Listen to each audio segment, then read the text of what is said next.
All right, I think we're live. Just getting to my seat.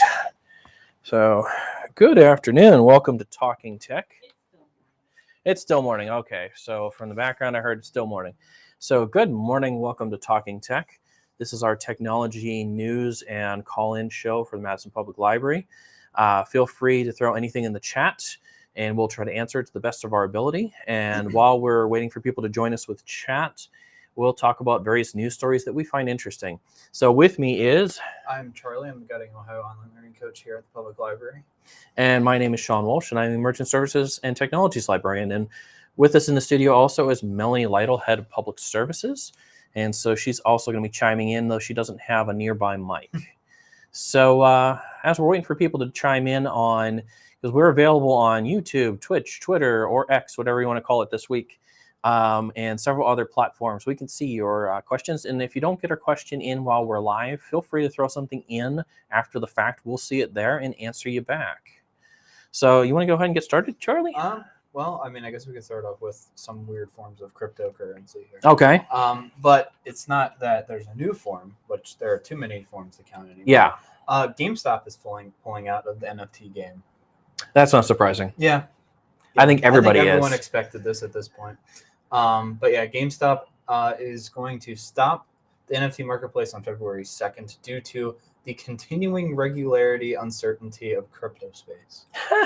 That's a polite way of saying this just isn't working. Yep.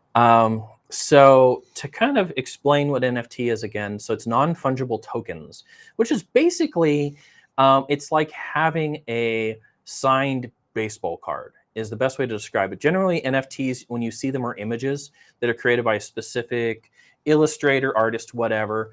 And so that has value. So it'd be like saying, this is a digital Monet or Van Gogh or whatever. Okay, so there's one of them in existence.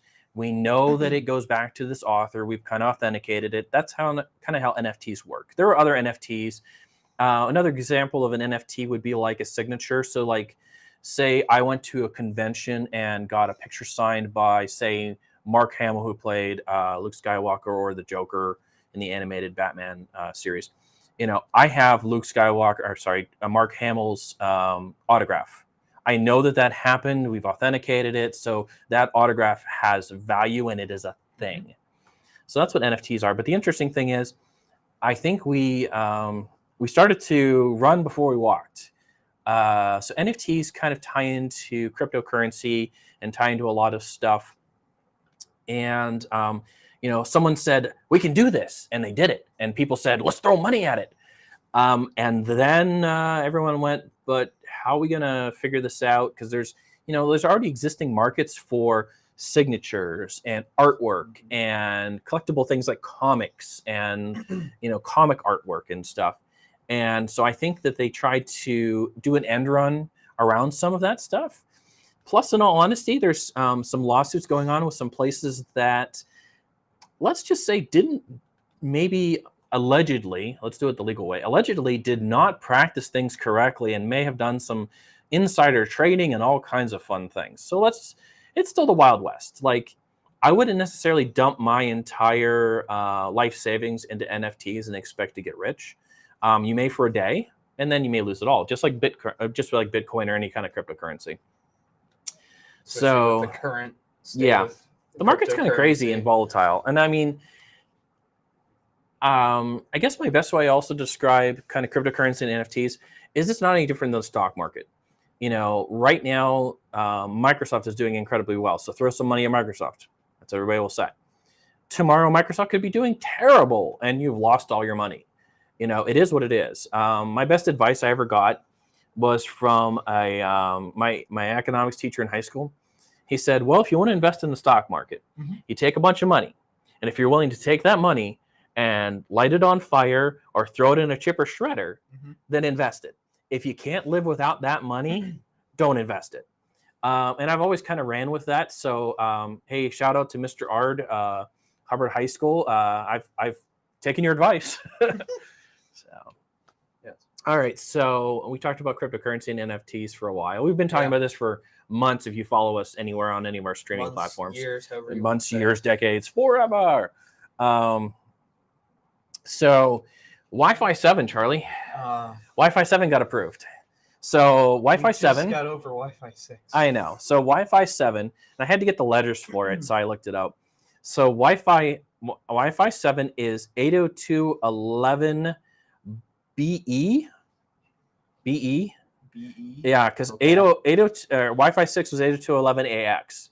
So here's the thing. When you got started with Wi-Fi, most of us probably, started with something that was labeled 802.11b, and then there was A, and then there was C, and N, and I have a question already. Yep. So Melanie has a question. Okay, so the Wi-Fi things, why isn't it going in an order? Like when Microsoft does stuff, they had like 3.1, and then their numbers went up chronologically. Well, their numbers went up chronologically, and then all of a sudden they went to XP. Right. And Vista. But then they And started Vista. another number sequence. Yeah. So this is not following. I see the 802 part, but I don't Yes. understand why you So- do B, then A, then something else, because that is not the alphabet. Correct. And so, if you didn't hear it well, Melanie is asking why sometimes the letters don't go in sequence.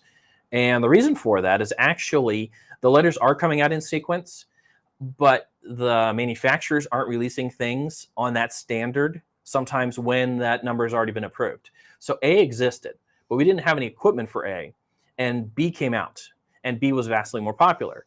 And then some people wrote some things and created some equipment for A, and then A came out. And so A and B were fighting with each other, and then people started making devices with A and B together. And so then they said 802.11c, and then 802.11n, and then forth. The standards come out from the IEEE people, so they're electrical engineers to society. They come up with these standards, they come up with the settings, and then industry comes out, and they sometimes use these standards as like a brand name. So 802.11b was very much like Pentium, which doesn't actually mean anything. It's just what Intel used, or Ryzen. How do you Ryzen? Ryzen. I don't say right. It's an AMD chip. So they come out with those things. So generally, we're starting to go into the standards now. So I said Wi-Fi 7. From 5, 6, and 7, they're starting to use Wi-Fi 5, Wi-Fi 6, Wi-Fi 7 to represent these next standards. Okay, it's just very, very much like 3G, 4G, and 5G. 3G, 4G, 5G have all their other numbers with them that we never use. All they are is the next standard, the next iteration. So going back to Wi-Fi 7, so 7 is out. So again, 7 is going to be labeled as, I got to look at it again, BE. So BE like BC. It's kind of funny. So it's going to work on the same spectrums as we had before. So the 2.4 and the 5. So these are spectrums we've used for a while now. But what they're changing is how much they're putting across those spectrums. So we're using the same spectrum, but we're pushing more data. So every time they go up in a standard, ideally the whole point is to solve a problem or make it go faster. In this case, it did both, actually. Big thing with the new standard 7, which devices will start coming out fairly soon, now that it's been mentioned at the Consumer Electronics Show and a couple other places. 7 has more throughput, so it's double of 6. So 6 is closest to energy. I can't remember which one. I think it's N. I think 5 was G. So it's just double the speed. So your wireless connection from your phone, your tablet, your laptop, whatever, is going to be faster back to the access point. The other big thing, and this is where I'm looking forward to it, it's looking at trying to handle interference, because that's been our big thing for a long time. So 2.4 megahertz or gigahertz was gigahertz was the same spectrum that portable phones. So if you had a portable land phone, which is ironic because it's wireless land phone, a portable phone, not a mobile phone, not a cell phone, but like, the ones that were tied still to a line in your house, those run on that spectrum. Microwaves run on that spectrum. A couple other things run all on that spectrum. And so the running joke was that, people's Wi-Fi get interrupted when you got a phone call on your house and stuff like that. And that's way back in the early 90s. But we still have some other interference. We have other devices now. We have Bluetooth devices that are talking, like our smartwatches, our health monitors, all that stuff on different spectrums. Other devices are reaching out to other spectrums and talking. And so the whole point of 7 is to create some ways to handle interruptions. Because currently, when there's an interruption, it just goes, okay, well, I'll start again. Mhm. In this case, it's trying to mitigate those interruptions. So instead of just saying, I'll start again, I'm still on the same channel, but I'm going to start again. It's saying, hey, let's change channels. Let's find a way around wherever this noise is, and get around it, which is going to be beneficial to everyone. Because the number one thing that interrupts your hotspots, your cell phones, your all of this is this kind of data interruption. And it happens, and it's not always the same kind of interruption. Some data interruption happens because of weather. Some data interruption happens because of humidity. That's what this standard is trying to handle. So it's a big deal. It's a big deal, and it's a useful deal. So it's going to be faster, and it's going to be more stable. That's our goal. In reality, heaven knows. Because these standards aren't out yet, so I haven't even there's no devices to play with yet. And even if you get a Wi-Fi 7 cell phone, you're going to need to have an access point to tie it to, which means you change up your access point in your house or you update the firmware. Because sometimes you can't update an existing access point to get new standards. So periodically, your Wi-Fi access point at your home, whether it's yours or provided by someone else, should be updated regularly, not just for security things, but for added features. Same thing with the thing you provided by your telco, Spectrum, Kinetic, whoever. Periodically, those devices should be updated. Now, those companies should update their own stuff, but the easiest way to trigger it is sometimes to turn it off for about a half hour and then turn it back on again. That'll trigger an update. When it connects back home, it calls home and says, hey, I'm alive again. Those updates. So power outages sometimes do us better than you can imagine because it restarts devices. So what else you got, Charlie? Well, I got something about some phone technology. Okay. So we all know the foldable phones that we've seen for the past couple The of years. OLED folding phones? Kind So of, the screen yeah. folds? Okay. I got hand motions. What if I were to say that we could open a phone and bend it backwards? Oh, that would be scary in some ways, but makes sense. Yeah. So Samsung has decided to They're throwing it all in on this stuff. Double hinge smartphone. So it will fold. I'm watching your video on the screen. Closed, Uh-huh. and it will fold back. Yeah. Thus making the screen visible for the backside. Yeah. Do you remember those Jacob Ladders toys that we played with kids, where the thing would click, click, click, click, click all the way down? That's kind of what it looks like on the video. That's freaky. Yeah, but essentially the hinge is supposed to be updated from the original. As for the folding backward part. But essentially it will disable the screen on one end and it will keep the screen on the other end. Interesting. If you are viewing it from only the one side. Interesting. So it's kind of interesting. But they're kind of taking away the little screen that was on the other Samsung flips that they just released a couple. Yeah, the screen everybody likes, whether they're using it for taking selfies and things. Yeah, interesting. Technology is getting more interesting. And so OLEDs is organic light emitting diodes. Just think about it as it's a screen for your phone that happens to be flexible by nature. And so that's where these folding phones are really starting to happen. And that's whenever like Charlie and I talk about, I was going to reach for my arm, talk about having like a screen on your arm that's like attached, like a bracelet or a Vem brace. That's what these are, is these OLEDs. They're making screens. That's why you can get curved screens now. And Charlie's more of a gamer that would appreciate that than I do. But, some people go on about, the curved screen makes it so much more immersive. Okay, he is a math too. So interesting. Yeah. Interesting folding. So I was going to talk about a little bit about Glowforge. So Glowforge, they laid off a bunch of people. Oh boy. They weren't that big to begin with. So they laid off like 30 people, and that was a chunk of their workforce. We use Glowforge products here. A lot of people use Glowforge products. They're a laser engraving company. So they're changing up their market. And that's part of the reason why they laid off some people, is they're trying to streamline. They're going after the same market as the people who get Cricuts. So Cricut is a CNC paper and vinyl cutter. And if you know anybody who does card making, scrapbooking, shirts, people use Cricuts. That's them. It's a huge marketplace. Any craft store, there's Cricut branding stuff everywhere. There's Cricut aisles, I noticed in stores. The folks from Glowforge, who have made lasers, and they have made what I consider a hobby laser, but their hobby laser is still couple $1,000. It was not inexpensive. They are now targeting, it's almost a sub $1,000 laser now. $1,199 laser. Out of the box, preloaded with stuff, very much reminds me of the Cricut.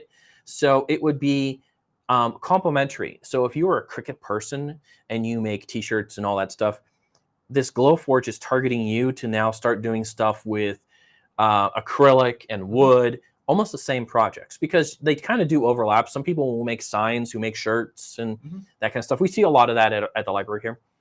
So I find it interesting that they're kind of retooling and restructuring, and they're targeting specifically the same market as the Cricut, not overlapping, but being complementary. So it's like going to a store, and there's a laundry there and there's a grocery. The two things target the same audience. The same people going out to the store are probably going to do laundry too, and or dry cleaning. But they don't kill each other off because they're totally separate. So it's the same concept. So I find that interesting. So we're going to be watching Glowforge. I mean, we have one here at the library that we use along with our other lasers. And there's pros and cons to everything. So if you're ever interested, stop in, talk to us about it. So Glowforge is starting to target the Cricut people. All right. Okay, I've got another question. All right, Melanie has a question. I think I may be the sole question provider for today. That's okay. All right. So if Glowforge is going after the Cricut people, then the Cricut works off their cloud-based design. The Cricut design space, yeah. So Glowforge has their own. Glowforge is always, so Melanie's asking about the cloud-based end of the Cricut. Yeah, Glowforge has always been cloud-based. There's never been an interface directly to talk to the Glowforge, which we find kind of annoying here, actually, because it's totally web-based, and there are times you want to directly talk to the device. So is the assumption then, because the Cricut people are already used to working in a cloud-based environment, that it's an easy transition? Where you have like 6 fonts that are free and 7,200 that you Correct. have to pay for, that essentially that's where Glowforge is getting their money because you're paying for Yeah, Glowforge has actually always been that way. Glowforge has a similar setup where if you want to use fonts, you pay for them. If you want to use certain settings, that you pay for them. And it's the same as buying your material from the Cricut branded material and the Cricut fonts. All of that was purchased through your design space. Glowforge has been the same. We're fortunate here that we have a designer in-house that can create some of the stuff we need for the Glowforge. Otherwise, we'd be paying the monthly Glowforge fee to have access to the fonts. And you have to pay for things separately. Like their specialty wood. I can spend, $1 something for a piece of wood, and their specialty wood is like $16 for the Glowforge. But it has a little QR code on it. You put it in the Glowforge, it scans it, sets all the settings. Everything is set for you. You don't have to know anything, and it'll cut. So it's made to basically, plug and play. Throw that piece in there, but you got to buy their settings. So you're plug and play, but you're more expensive because it's plug and play. Hands down. And that's why the Cricut is more expensive in some ways, because it's plug and play. But there are people who work the Cricut and know how to use the design space and create all the stuff outside the design space and bring it in, just like we do. So, yeah. Okay. I think that answers. Good question. So, again, if you want to ask questions, feel free to ask questions at any time. We appreciate that, and throw them in the chat or drop them in a message after the fact. So, thank you. All right. So, it's bouncing? No, I just did Glowforge, so it's bounced back to you. Yeah. So, how about e-ink?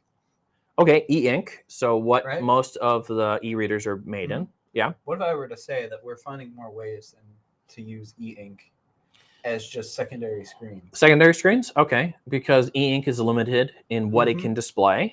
So how about the back of a phone? Okay. You change the style of your phone. Instead of changing the case on the back of your phone, you change the e-ink on the screen. So it's a display on the back that then could be modified to show images, shapes, like whatever. Showing here. Yeah, I can see it on your screen. Yeah. So yeah, it would be like having a different case on the back of your phone on a regular basis.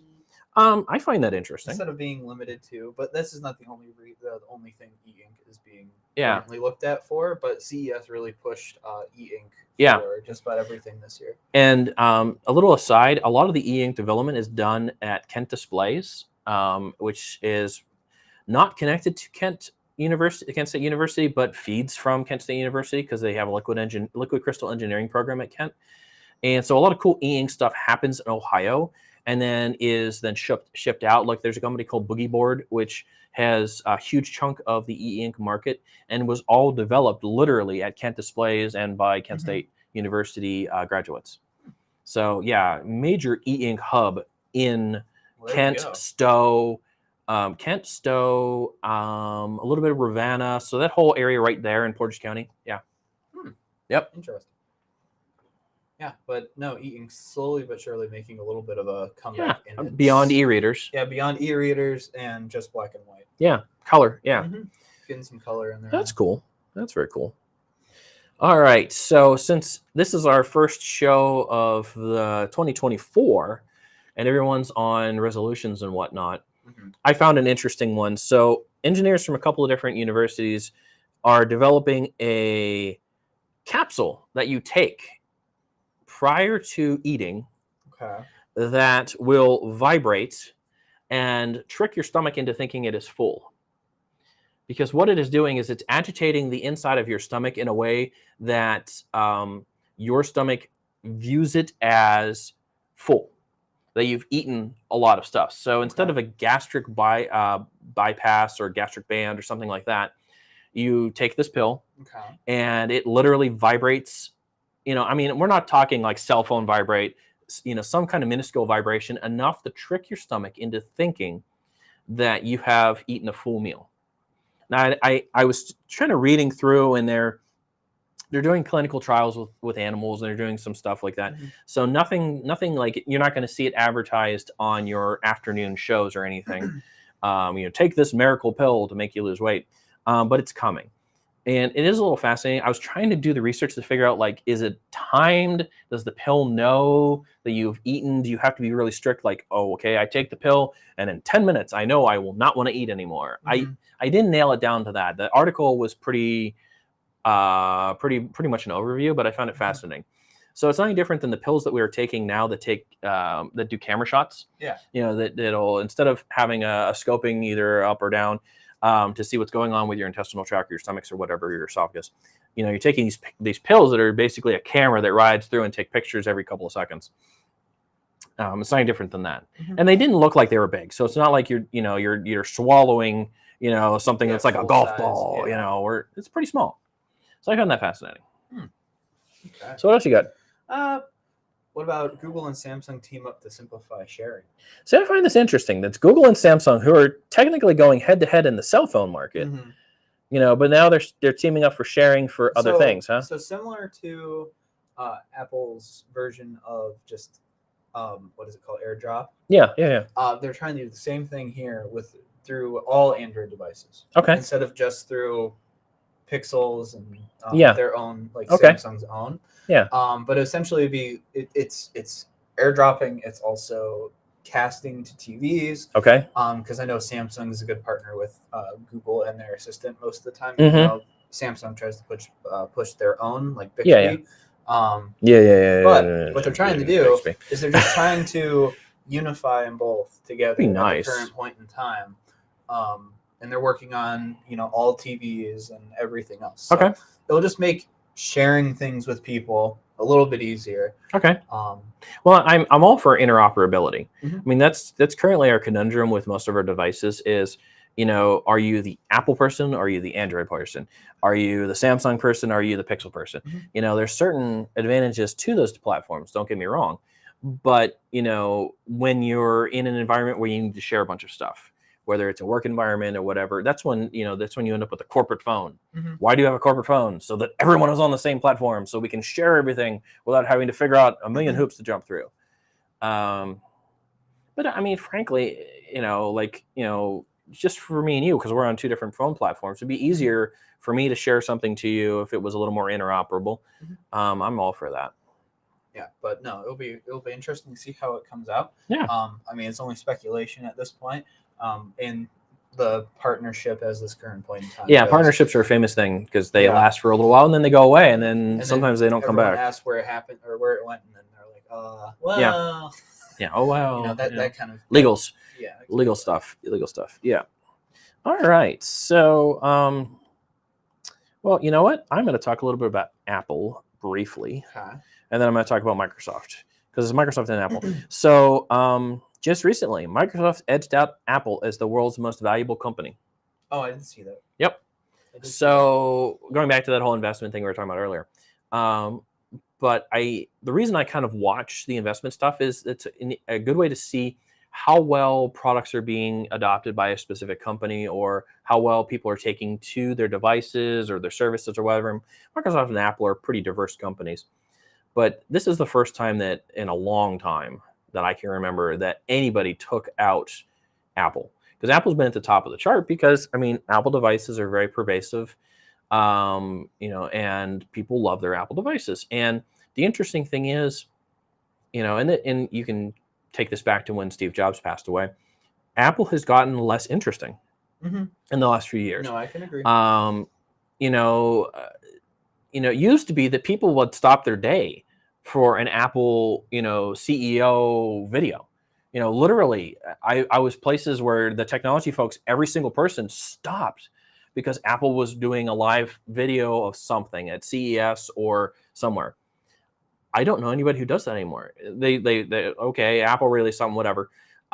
Is it interesting? And they haven't really done anything interesting. In their cell phone market isn't really that interesting lately. Their desktop and laptop market. I mean, when's the last time you heard anybody say anything interesting?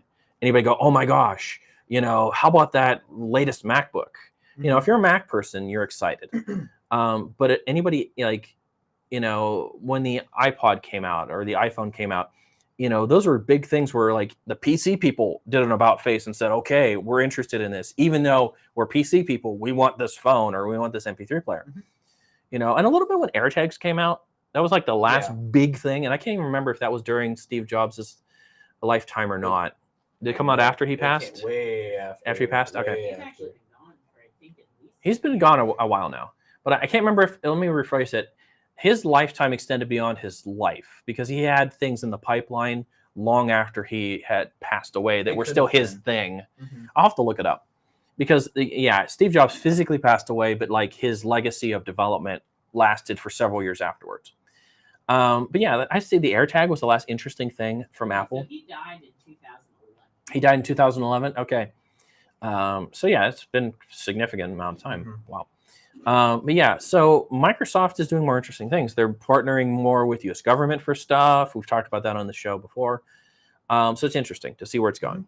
And Apple is doing not doing a lot with AI.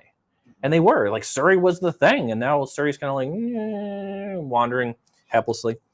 So I'm going to continue on the Microsoft thing a little bit. Yeah, keep going. So Microsoft researchers used AI and supercomputers to narrow down 32 million potential inorganic compounds to 18 promising candidates in less than a week for a new replacement or a new augmentation for lithium. Okay. Now, it would have taken, the screening process would have taken 2 decades to carry out using traditional lab research. Now, that's not saying that they're not verifying their results. That's not saying that we're strictly going with whatever the computer tells us to do. We respect our machine overlords, blah, blah, blah. Someone will know that joke. But, Microsoft is putting money into this to make big changes. We're using it to streamline. We're not using it to replace. We are replacing people, but because we're streamlining things. So I find that fascinating. So what else you got? All right. Well, I guess we can kind of flip over to Sony a little bit. All right, let's talk about the other big candidate in the room sometimes. Sony. Yeah. Came onto the CES stage. Driving a car with a PS5 controller. Okay. Well, I mean, we've driven subs with Logitech controllers, so that's true. But with this, it was a partnership between Sony and Honda. Okay. They are working on their own versions of new EVs. Okay. And driverless vehicles. All right.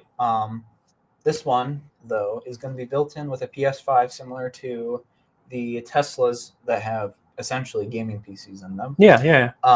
But their infotainment system will be run by a PS5, essentially. That's why the PS5 controller connectivity exists.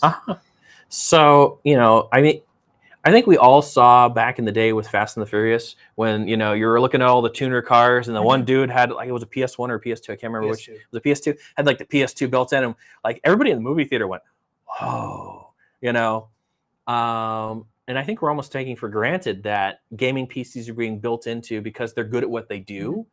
And so they're better at controlling some of the stuff for the car, not necessarily the driving part. I'm not sure where that is, but because I've driven in some of these driving games and the AI simulates don't drive as well as I do.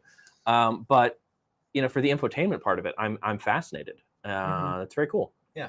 So, but it was just funny to watch the Sony exec get out of the car with a PS5 controller and show it, and then started turning the wheels with one of the joysticks. Yeah. So everyone was kind of intrigued by the fact that now maybe steering wheels will disappear and it will be controllers that control cars now. Which is another terrifying thing. Being a child of the 80s, where we had what looked like game controller steering wheels in like Trans Ams and the DeLorean steering wheel and a couple other cars, and even in the 60s they had some what I consider almost like joystick control type steering wheels. That'll be interesting. The other thing is, I'm sorry I can't come into work today. I forgot to charge my controller and I can't drive my car. I'm assuming they're going to have like some kind of manual control. What movie was it? Maybe it was either Fifth Element or Judge Dredd or something like that, where they're driving the car and they hit manual override and it pops the steering wheel out for you to actually drive the car. Oh yeah. I'm hearkening back to my 80s and 90s sci-fi, and yes, 80s and 90s cars. If anybody out there is listening who was a child of the 70s and 80s, remember those steering wheels, like, Kit from Knight Rider, that steering wheel. I'm not sure I could physically drive a car with Kit's steering wheel. I thought about it a couple of times when I've seen them. I've never been able to get in one, but I've seen them at like comic book conventions and car shows and stuff.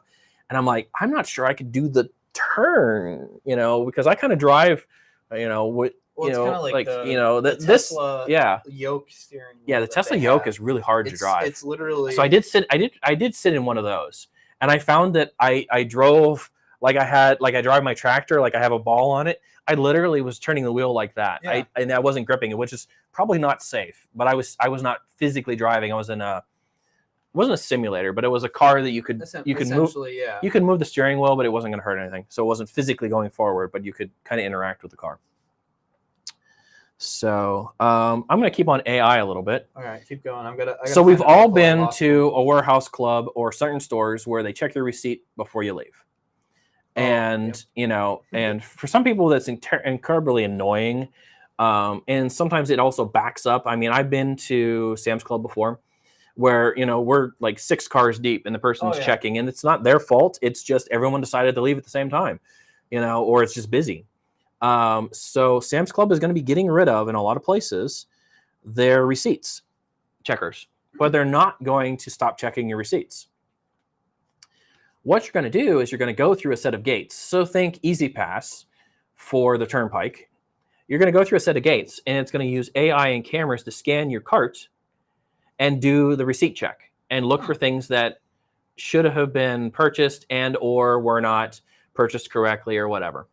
That is what they're going to do. So you're going to now pass through the gates. So it's very similar. I drive the turnpike a lot. So it's very similar to Easy Pass. You're going to take your cart, you're going to slow down, you're going to go through the gates, it's going to scan you, you're going to ding, and you're going to keep going. But in all honesty, being a person who, like the Sam's Club I tend to go to, I swear I pick the best time to go when there's like a billion people all checking out at the exact same time, and I'm standing there in line like, oh, it's like 10 people deep, and there's 2 people on either side, and and again, I am not just besmirching the 2 people checking. They are moving, the checking the receipts, but there's only so fast that they can you're humans. Yeah. So I find that interesting. I am somewhat intrigued by because we talked about almost a year ago, Google's AI store, that literally you picked up something. Amazon. You picked up something, threw it in your cart, and it knew you checked it out. And by the time you went to go leave, it said, "This is all what you had in your cart." And if you put something back, it detected it the other direction. So yeah. So I be honest with you, I like some of the aspect of the cart checking, because at least one time when someone was checking the thing, they looked and they saw that I had 2 things on my receipt I shouldn't have had. that something got scanned twice. And they're like, well, where's the other one of these? I'm like, I didn't get another one of them. They're like, oh, well, let's fix your receipt. So it has, in my case, saved me money, because somehow they managed to scan something twice and I missed it. So, Interesting. Yep. So kind of sticking with your AI thing. How about real-time data when you're driving a car? So like when you're watching, any of the F1s or like NASCAR stuff, they're getting telemetry from the people driving. So Lamborghini at CES showed off a way to track both your heart rate, your respiratory rate, and everything else about your Lamborghini as you're trying to drive it. It's giving you every single statistic that they could think of that you would need to know right here. So they're targeting people who might not be in the best health of driving very fast. Yes, in a way, in a horrible sort of way. But essentially, what it's trying to do is it's trying to get you to, obviously realize what you were trying to do with driving, all the statistics of the car, but it's also trying to keep you calm and everything else in a way. But it's also to help improve track time and everything. I could see it now. His all of his body stats were great until it was time to try to park the Lamborghini, and he darn near had a heart attack. Yep. And if you don't know, I don't know if I haven't been in one in a while. I've been in one before, but I haven't been in one in a while. For a while there, the correct way to back up a Lamborghini was to open up the door and sit on the ledge because you could not see through the rear view to back it up correctly. So the official way was to kind of position yourself with the door open, sitting on the ledge, driving with one hand, backing the thing up. That was the way, the only way to back up like the Countach and some of those things. But having ridden one and other types of performance cars, every time they shift, his heart skips a beat, literally. I find that interesting. I could also see, telemetry from your car saying, hey, you're really stressed. Traffic must be really bothering you. Let's adjust some of the things because you would be making poorer decisions. And so you're very stressed. Let's up the sensitivity of the lane change. Let's up the sensitivity of the braking so that, because you were stressed, you may not be braking as effectively. I can see that. I can see that. It also mentions that it pulls heart rate, body temperature, oxygen levels, stress, and fatigue. He's hyperventilating. He was going to give you directions to the nearest urgent care. It looks like you have a temperature of 102. Would you like to stop at urgent care? Yeah. Well, your temperature's up. That's what I'm hearing. Your body is telling you that you're having problems. Considering motorsport in my understanding, if you're driving in a car that is boxed in and it's only nothing but sheet metal, that thing can get up to about almost 200 degrees depending on where you're at. Oh yeah. Especially in stock car. Oh yeah. That it can get hot in there. So doing it this way is just making sure that you are good enough to keep driving. Yeah, I can remember being in the pits at a NASCAR race. Yeah. I had pit pass stuff, and I was astounded. And it wasn't even that warm. It was a September race. I can remember it being astounded at the amount of ice that they were literally shoving into the cars with the drivers to keep them cool. And again, this is a September race. It wasn't that warm outside. I wouldn't say, it was September weather, in Chicago, because it was Chicagoland, and being astounded by the amount of ice that they were shoving into these guys because it was that hot, because again, it's engine, sheet metal, and, and friction. Friction and downforce will distribute that heat real easily. Exactly. Make the heat really easily. Yeah, it was amazing. So this essentially what this is doing is making sure that if you're doing a track day, you're staying healthy during the track day. And I have you ever done a track day, Charlie? I have not. I've done a track day. Seen a couple. I've done a track day with my buddy, and he had basically a souped up Charger that had a track pack on it. It was a Hellcat. And so I got to be the number 2 with him because officially they could not drive single. They had to drive 2 because they wanted balance. It was it was a weird thing. They explained it to us, but they wanted balance. They had to have a second person. And so I got to be the second person wearing the helmet and the Nomex and all that stuff. And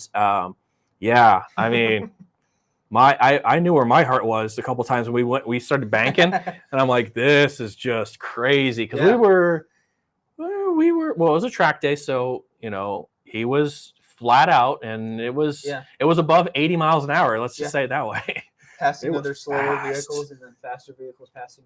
This track day, you could not have another car on with you. Oh, okay. So it was only a single car. Okay, because most single ones car I see are the ones that have cars out everywhere. He was not able to get into that one. You had to qualify for it. Oh, okay. You qualify for that. Okay. Yeah. So this track day was single car runs. Well, it was others, but we were in the single car runs, and you had to have the second person because of the single car run and stuff. And yeah, it was cool. It was cool. Okay. Yeah, I would totally do it again. I'm not sure I would be the driver. Yeah. I like to drive, and I like to drive fast, but I still, maybe not. Mm-hmm. That's interesting. Let's see. We've talked about this before. Solid state batteries. Okay. But now I have a company to go with one now, finally. Mm-hmm. So it's called QuantumScape. And it's a startup. So we'll see how long it lasts before it gets consumed by someone else or gets bigger or whatever. But QuantumScape is, they're starting to actually bring to market solid state batteries, which is where we're at right now. Is we don't have anybody really bringing it, still in the test phase. So this is the next step. So solid state battery is a little bit different than your lithium batteries. It's a little closer to how solid state drive works, actually. But they're looking at, and here's the numbers they put out: 300 times the density of a traditional lithium battery, 15-minute ultra charge to 80%. So 15 minutes, your battery's full on your vehicle. So I found that interesting. Now I'm going to tie another thing into this because Hertz, and Charlie and I both saw this story. Hertz is dumping their EVs, including Teslas, for gas cars. And I don't know how far you read into the article. I found it interesting that one of the major things in the article I was reading was citing the fact that the repair costs were so expensive. Now, I know that predominantly they were using Teslas. I don't think they were using a lot of other EVs. From what I'm reading, they use Chevy Bolts. Okay. BMW i3s. Okay. I haven't seen any of those anywhere. Polestar 2s and Mustang Mach-Es. Okay, Mach-Es. But they haven't. But the Teslas, Bolts, and i3s have been on the car sale side of Hertz. Yeah. But they haven't, so far, no Mach-Es or Polestars have shown up yet. But they're saying that they could in a interesting. couple months. So so what the article I was reading was the repair costs specifically for the Teslas were making it very difficult for them to maintain their fleet.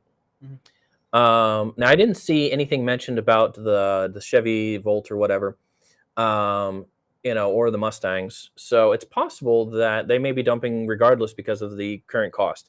And again, the solid state battery would change the cost drastically. But the thing that Hertz was saying about this story too, in your story, is mainly the reason why is they're not getting the market for people that want to use their rentable EVs either. Because most of the people that are renting the vehicles are going out from where they're going from out super far. So if you get an EV, almost every time I've ever rented a vehicle, it's been for long distance. I rented a vehicle to drive to Chicago because it was cheaper to rent the vehicle than it was to pay the mileage for the company I was working for. And then a couple times on vacation, instead of a bunch of, because for a while there, a lot of my friends we'd all go together on vacation and rent a place in the South Carolina, and North Carolina too. And instead of all of us driving, we would rent one of those big vans, like you see that haul people around, like for school buses and such. So we rented one of those from, I think, Hertz or Avis, actually. And that was cheaper for us to all pile into the van with our luggage as unencumbered adults. None of us had kids at the time, and go down on vacation than it was for each one of us to drive our own vehicles, plus the mileage on our vehicles from here to the Carolinas. So I've honestly never rented a vehicle other than for repairs that I've ever used local. I've never gone to flown into New York and rented a car. I've never done that. I've never flown into a city and rented a vehicle ever in my entire life. Never had a reason to. But Hertz is just killing off their EV side of everything. Now, I'm not surprised. That doesn't change. Yeah, I'm not surprised actually. Because of the performance of the batteries and how much it costs to replace a battery, I can see where Hertz is coming from with the but they're turning around and selling some of these for like less than $20,000. Yeah, pennies on the dollar. Like all the Model 3s that they have go for just about 20,000. Chevy Bullets are 21, and i3s are 17. Man, they're still expensive. Don't get me wrong, but still a lot cheaper than going out to the dealership and buying a new one. Yeah. The funny thing is, I don't honestly know a whole lot about BMW's EV market. As many times as we've talked about EVs here, we tend to talk about Asian vehicles like Honda and you're going German with BMW. Yeah, we don't talk about the European and Germans off of European and Volkswagens. Well, because they're owned by the conglomerate. Yeah. But essentially, they're running off the Volkswagen platform for EV, is what I understand. But BMW has their quote unquote own. Yeah, well, BMW is always BMW. Same thing with Mercedes. Mercedes has always been Mercedes. Because there's the i3 and then the i8. Yeah. The i8 was their hybrid car. We have to ask a friend of mine who lives over in the UK what their view of that is. Northern Ireland and UK a little bit. They have a better infrastructure for. Well, they have better charging and stuff like that, and it's there. required over there for some of their stuff. They don't get a choice. But I was just curious, like how dominant BMW is versus some of the other makers. I'm just curious. Yeah, because we don't talk about BMW very much when it comes to EVs. Not really. Mostly it's Asian manufacturers like Honda and Yamaha and all of those folks. Yeah, Toyota. Well, Toyota is actually pushing more hydrogen. Yes. Actually, a lot more. I'm down with that. Actually, a lot more. You can make a lot of hydrogen. Companies over in Japan are talking more about hydrogen instead of electric. So we'll see how that goes. In some cases, they don't have the infrastructure because they can't put in charging stations because there's no place to put them. It's the same here. It's the same about everywhere too. Well, here we have places to put them.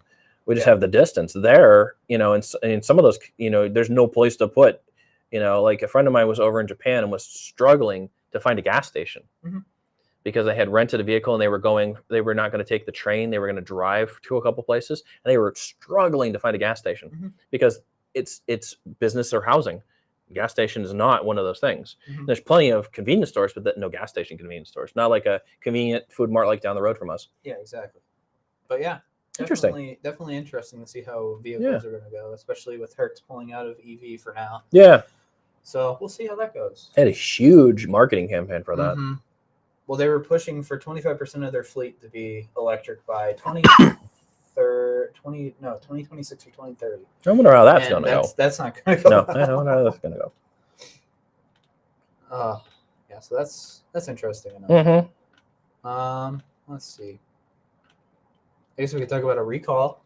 Oh, we love recalls around here, don't we? Yeah. So, a dangerous USB charger from IKEA. IKEA? Yes. I'm interested now. It's called the Askstorm 40-watt USB. None of us are going to be able to. Yeah, I'm not going to try to pronounce it. The IKEA stuff. All I see is Askstorm. Okay. There's a little dot above the A. I can't tell you if that's pronouncing it correctly. I'm not sure what the diacritic on top of the A means.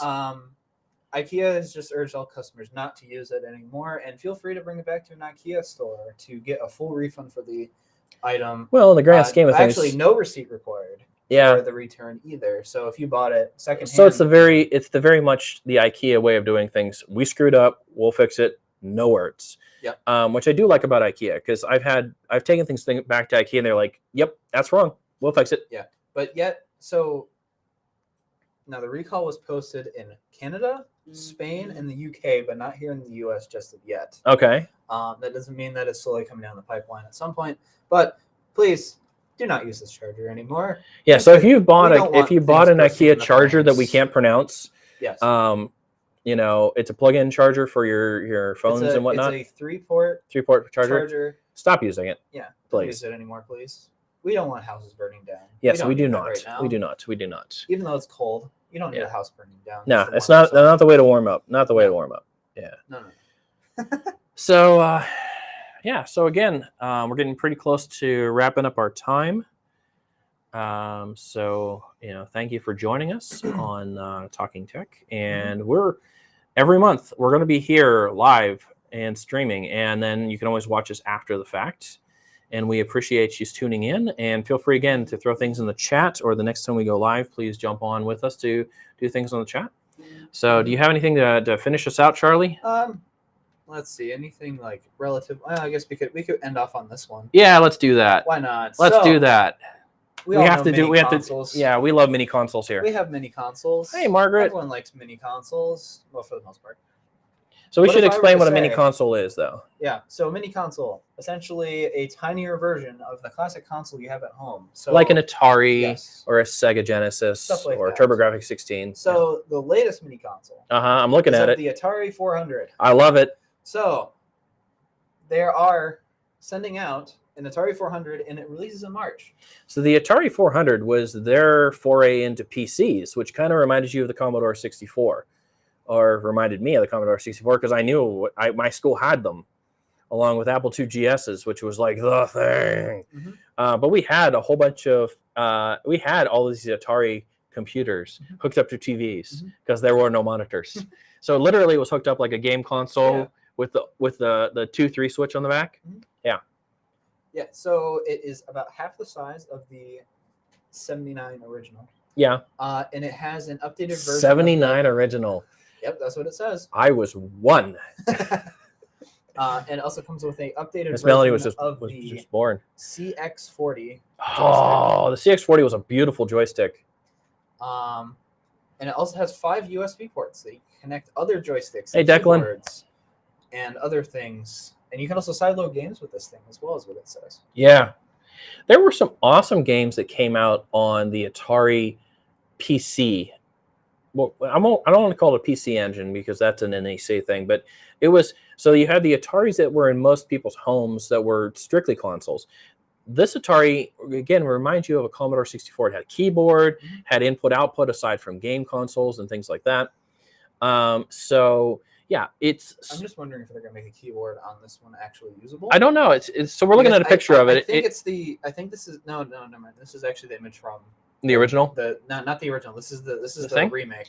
So it'd be interesting. Again, with it being about only half the size. Yeah, that may be too small to. That's gonna be maybe too small, but yeah. But assuming that they're allowing you to plug in. Yeah. Like extra USB devices. Yeah, and I have one of the retro. My in-laws got me one of the retro Commodore 64s, and the keyboard is fully functional. You can program on it. In if you really wanted to try the type on. Well, in some cases, you had to write a loader program to get the game to run. I can remember playing Top Gun on the 64, and I had to write a little loader program to load and get it to run. At one point, I had it on cassette tape. Oh, I forgot about that. Yeah.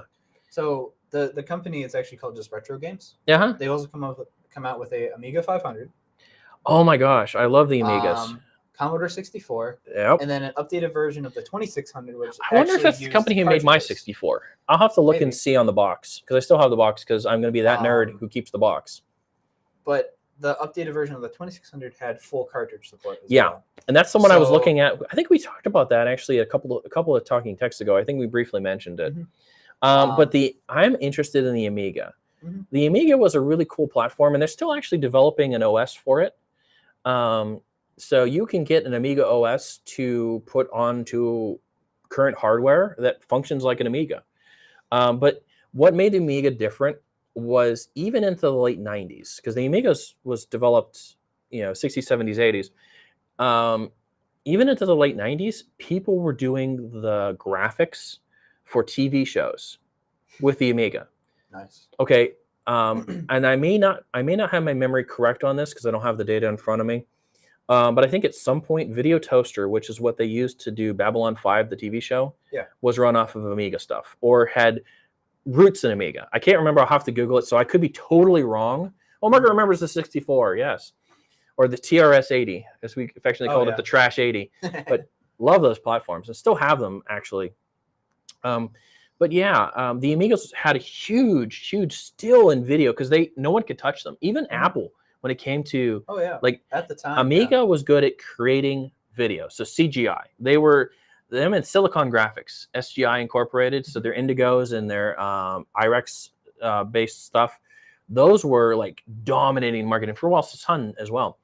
were dominating the market. If you were going to do like digital animation, it was there. It wasn't Apple and it wasn't PC. It was those guys.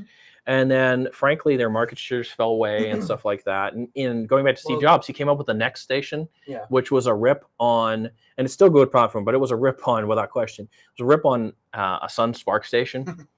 But that thing like had features and stuff that even today I'm like, oh my gosh, that thing was a billion years ahead. Oh yeah. Sitting down at the Next Station, you're like, wow, this thing had all of these features that now we appreciate. Oh yeah. Then not so much. And like, I have a friend from high school. I won't call him out, but he'll know who he is if he's ever watching this. Was like the biggest Amiga guy ever, and like it was funny. We would do stuff on our PCs and he'd go, "Yeah, I could do that on an Amiga like 10 years ago." He was that guy, but not in an annoying way. Kind of like the Android guy to the Apple guy. Yeah. Oh, we had that feature like 6 years ago. I don't know what you're talking about. Why it's so funny now. Yeah, I mean, he did it in a polite way, but he would talk about it, and we're like, "Oh my gosh, really?" Yeah, it was cool. Yeah. So if you're interested in this Atari 400, it is going to be $120, and pre-orders are open now. $120? Yeah, $120. That's not bad. And it releases on March 28th. That's not bad because some of the retro consoles are 2 something now, to 3 something. Well, and if you want some of the original ones that they're not making, they're like 5, 6 now. Well, like Atari came out with the one from Atari, the 2600 was like 130, 140 because of the cartridge connectivity. Yeah, that's not bad. But they also came out with a Pro Station, which essentially was the 2600 but without the cartridge slot. That was only $100. Yeah. And that was like 200. That's a good price. That's a good price point. Like $100 is expensive, but not expensive. You know, when you're looking at retro gaming. So, because I just looked at a Sega at a store, an original Sega Genesis CD, and they wanted like $560 for it. Yeah. Yeah, because was it the Saturn with the CD? Well, not the Saturn. The Genesis. It was the Genesis, the CD with thing. The CD expansion on it. It was very expensive because the CD expansion didn't sell very well. Nope. People are not finding the CD as much anymore. So that everyone is trying to find. Those are the white whales, kind of, for a lot of people. So the Sega CD or the TurboGrafx CD. Those are the 2 ones like people are desperately looking for. Or the CDI from Philips. Oh, I love the CDI. Yeah. A lot of the CD-based consoles at that point in time, besides the PlayStation. Yeah, the PlayStation were very hard to come by. Still are hard to come by now. Yeah, because they didn't sell very well because the CD end of it was super expensive. Like the Sega Saturn. Sega Saturn had a beautiful console, but had almost no games at launch, and that's what killed it. Yep, that's what killed it. So, so we ended with games, as we almost always do at some point. We talk about games. So, thank you again for joining us. Again, feel free to drop something in the comments. This turns into a podcast later, so you can listen to it and hear us jabber about all kinds of things. So have a wonderful day and stay safe out there, and see you on the internet.